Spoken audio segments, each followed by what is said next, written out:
കാഴ്ചവെക്കുന്നുണ്ട്. നല്ല വിശേഷം അറിയണ്ടേ. മലയാള സിനിമയുടെ ആദ്യത്തെ സൂപ്പർ സ്റ്റാർ എന്നാണ് ശങ്കരേട്ടനെ പറയപ്പെടുന്നത്.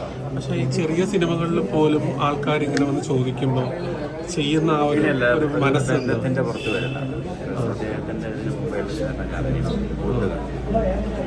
അപ്പോൾ അങ്ങനെ വിളിച്ചു. എൻ്റെ കഥാപാത്രം എനിക്കിഷ്ടപ്പെട്ടു. പവർഫുൾ ആയിട്ടുള്ള സിനിമയിൽ അങ്ങനെയൊന്നുമില്ലല്ലോ. ഏത് സിനിമ വിജയിക്കും, ഏത് വിജയിക്കില്ല എന്നൊന്നും പറയാൻ പറ്റില്ല. നല്ല കഥാപാത്രം, നല്ല സംഭവങ്ങൾ ചെയ്യുന്നത്. അങ്ങനെ സിനിമകളിൽ അഭിനയിക്കുന്നില്ല. എൻ്റെ ഫിലിം എറിക് എന്ന് പറഞ്ഞ ഫിലിം ഞാൻ ഡയറക്റ്റ് ചെയ്തപ്പോൾ റെഡിയായിരുന്നു. അപ്പം അതിൻ്റെ റിലീസുമായിട്ട് ബന്ധപ്പെട്ട് ഓടിക്കൊണ്ടിരിക്കുന്നു. ഹരിനാരായൺ നല്ല സിനിമ ചെയ്തിട്ടില്ല. അദ്ദേഹം കഥ കേട്ടത് എനിക്ക് ഭയങ്കര ഇഷ്ടം.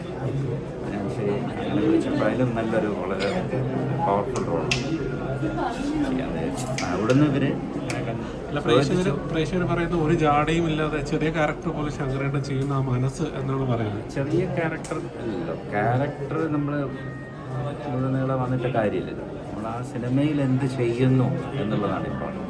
ആ സിനിമയിൽ നമ്മുടെ ക്യാരക്ടറിന് വളരെ ഇമ്പോർട്ടൻസ് ഉണ്ടെങ്കിൽ, പ്രത്യേകിച്ച് ഈ സിനിമയിൽ ക്ലൈമാക്സിൻ്റെ കയ്യിലുണ്ട്. ഇഷ്ടപ്പെട്ടു, കഥ ഇഷ്ടപ്പെട്ടു. ചെയ്യാൻ ഇനി സംവിധാനം ഇപ്പോൾ ഒന്ന് ചെയ്തിട്ടുണ്ട്. ഇപ്പോൾ അടുത്തതിൻ്റെ വർക്ക് നടന്നുകൊണ്ടിരിക്കുന്നു. പോസ്റ്റ് പ്രൊഡക്ഷൻ വർക്ക് എല്ലാം കഴിഞ്ഞു. ഫസ്റ്റ്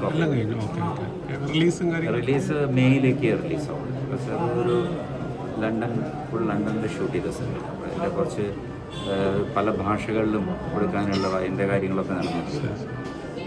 മെയ് ആവും. മെയ് ഒരു മിഡിൽ മഴ നോക്കിയിട്ടും എന്ത് ജോണർ ആ സിനിമ? അത് ഹൊറർ. കുറേ കൂടി ഒരു വിഷ്വൽ എഫക്ട്സിനൊക്കെ ഒരുപാട് ഇമ്പോർട്ടൻസ് ഉണ്ട്. ആർട്ടിസ്റ്റിനെക്കാട്ടിലും കൂടുതൽ കുറേ കൂടി graphics, visual effects, theatrical cinema.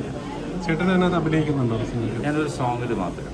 പിന്നെ അതിൽ ഞാൻ ഡയറക്ഷൻ ആയതുകൊണ്ട് എനിക്ക് ഒരുപാട് തലവേദന എടുക്കാൻ പറ്റും. അല്ല, ആർട്ടിസ്റ്റുകളൊക്കെ ഒരു ഹേമന്ത് മേനോനുണ്ട്, Geethika Tiwari, north Indian actress. പിന്നെ പ്രവീൺ എന്ന് പറയുന്ന ക്രോക്കഡൈൽ അങ്ങനെ കുറച്ച് ആക്ടേഴ്സ് ഉണ്ട്. പക്ഷെ അതിലും കൂടുതലും visual cinema. Okay, all the best.